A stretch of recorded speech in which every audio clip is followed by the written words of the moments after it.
Help me hit 7,000 subscribers. Support the video with a like and leave your thoughts in the comments. I read everyone. Thank you. I never imagined that a simple weekend getaway could unravel everything I thought I knew about my marriage. My name is Ethan, and I've been married to Clara for 8 years. We met in college, the typical story of late-night library debates and coffee shop arguments that turned into laughter and, eventually, love. Clara had this effortless charm, bright, witty, with a laugh that could light up the dullest day. I, on the other hand, was calmer, steady, the kind of guy who liked routines and planning. We balanced each other perfectly, or so I thought. It all started with what seemed like an innocent Friday morning text. Heading to my mom's for the weekend. Don't wait up. Love you, Red Heart. I replied, okay, have fun. Miss you already. Her message felt normal, natural even. I didn't question it. Clara often visited her mother. It was a ritual that gave her comfort. I went about my day at work, imagining her driving through quiet streets, sipping coffee with her mom, maybe laughing over some silly memory I hadn't heard before.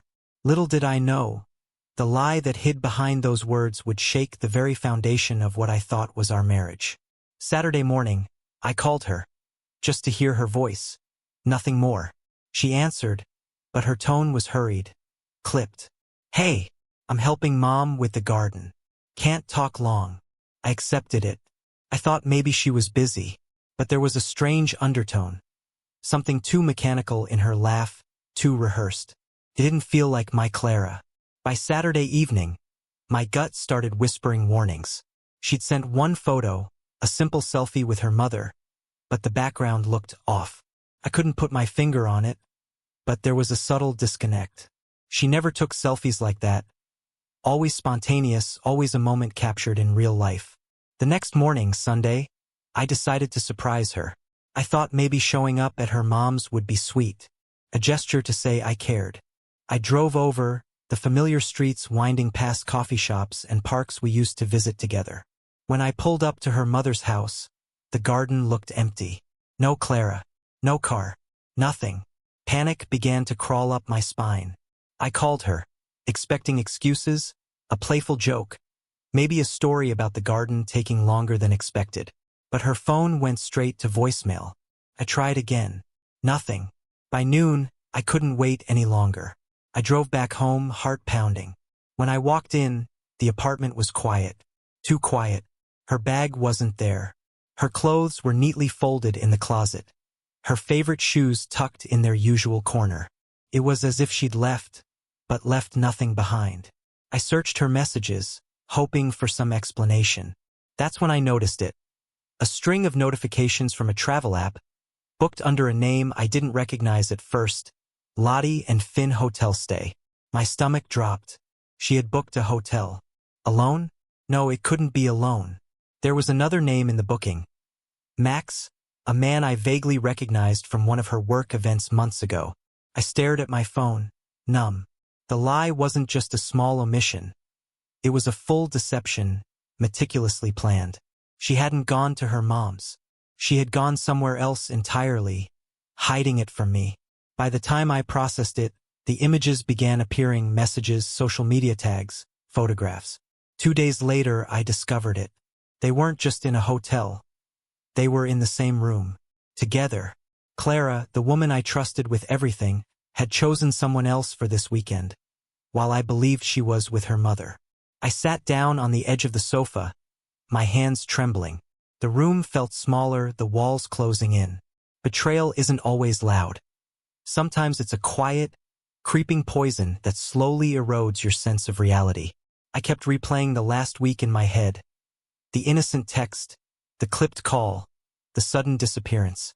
All the small signs I had ignored because I wanted to believe in her, because I wanted to believe in us. I thought back to our last dinner together before this weekend. Clara had been cheerful, making small jokes about her mother's gardening obsession. I had laughed, not noticing the subtle tension in her smile, the way her eyes darted toward her phone every few minutes. Maybe if I had seen it, I could have stopped this. But the truth is, some betrayals are invisible until they aren't. By Sunday night, my world had shifted. I didn't know if I was more angry, more hurt, or more empty. Every plan, every memory, suddenly felt tainted with doubt. Who was Clara to me? Who had I been married to all this time? And how had I not seen it coming? Monday morning arrived with a strange heaviness. I didn't sleep well. My mind kept replaying the hotel booking, the messages, the photos. Every little detail, once comforting, now felt like evidence of a life I hadn't been part of. I tried calling Clara again. No answer. I sent a text. Clara, we need to talk. Please call me. Hours passed. No reply. The silence was deafening, louder than any argument I had ever had. It wasn't just the absence of her voice. It was the absence of honesty, the absence of the woman I thought I knew. By late afternoon, I couldn't hold back anymore. I drove to the hotel. The address was tucked in the reservation, easy enough to find. My heart hammered with every step as I approached the lobby. I told the receptionist I was there to speak with Clara. They hesitated, asked for a name on the reservation. I gave it. They nodded politely, excusing themselves for a moment, and then returned with the answer I already feared. She had checked out earlier that day. Felt like a punch in the chest. I walked to the elevator, hands shaking, stomach twisting. I wanted answers, confrontation, closure, something, anything. But she had already disappeared. It was as if she had anticipated me, leaving a trail of confusion and betrayal. I sat in the hotel lounge for what felt like hours. Memories of Clara flickered through my mind. The late-night talks, the laughter over burnt pancakes on lazy Sunday mornings, the little notes she used to leave in my laptop bag. All of it tainted now, because the truth had a weight no memory could balance. By evening, I returned home, feeling hollow. I opened my laptop and logged into our shared accounts, searching for some clue, some sign that I hadn't missed. That's when I found it. A series of emails exchanged with Max, casual, almost playful. Dinner plans, inside jokes, hints that this had been going on for weeks, maybe months. Each line cut deeper than the last, like invisible knives slicing through years of trust. I realized then that I had two choices: spiral into anger and self-pity or confront the situation with clarity and dignity. I wasn't going to scream, beg, or plead. That wasn't me. That wasn't who I wanted to be, even in the face of betrayal. Tuesday morning, I packed a small bag. My emotions were tangled: hurt, disbelief, anger. But beneath it all, there was a clear thread of resolve. I wasn't going to let this betrayal define me. I decided to face Clara, not to argue, not to demand explanations, but to reclaim my sense of self. I drove to her apartment, parked across the street, and waited. Hours passed. Then, finally, she emerged. Clara looked different, less vibrant, almost guarded. I felt a strange mix of sadness and resignation. This was the woman I had loved, yet I barely recognized her. I approached cautiously. "Clara," I said, voice steady, "we need to talk." She froze, recognition dawning in her eyes. There was a flicker of guilt, but it vanished quickly, replaced by a practiced smile. "Ethan," she said softly, I didn't think you'd find out so quickly." The words were strange, almost casual, and that was worse than any anger I could have mustered. "So it's true," I said quietly. "You weren't visiting your mother. You were with him." She hesitated, a pause heavy with unspoken justification. "Ethan, it's complicated. I needed space. You don't understand." I shook my head. "I don't need to understand. I just need to accept that this isn't what I thought it was. This marriage, this trust, it's gone." Clara's face fell. I could see regret flickering, but it was too late for apologies. I wasn't angry anymore. Anger is fleeting. What stayed was clarity, a sharp realization that I had been holding onto something that no longer existed. I took a deep breath. "I can't do this anymore," I said. "I won't pretend that everything is fine. I deserve honesty, respect, and you can't give me that." She looked down, eyes glistening. For a moment, I felt a pang of sorrow, not for her, but for what we had lost. The life we had imagined together, the shared dreams, the inside jokes, the quiet moments of understanding. All of it dissolved in that instant.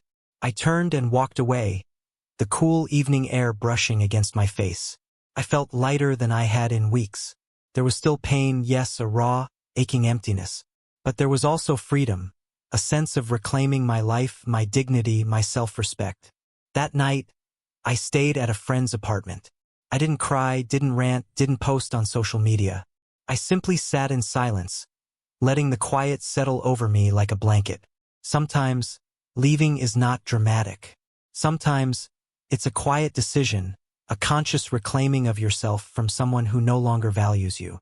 In the days that followed, Clara tried to reach out. She left messages, called, even sent texts that hinted at apologies. But I didn't respond immediately. I had learned the hardest lesson. Some bridges, once burned, are not meant to be crossed again. Not today, not ever. I started focusing on me. Old hobbies, friends I had neglected, dreams that had been shelved for the sake of our marriage. And slowly, the pain became manageable. The betrayal didn't define me. My response to it did. By the end of the week, I realized something important. I didn't leave because I stopped loving Clara. I left because I finally understood that she had stopped being the person I trusted and cherished. And that realization, painful as it was, became the foundation of my new life. Because sometimes the hardest decisions lead to the freedom you didn't know you needed. And sometimes, letting go is the only way to truly find yourself.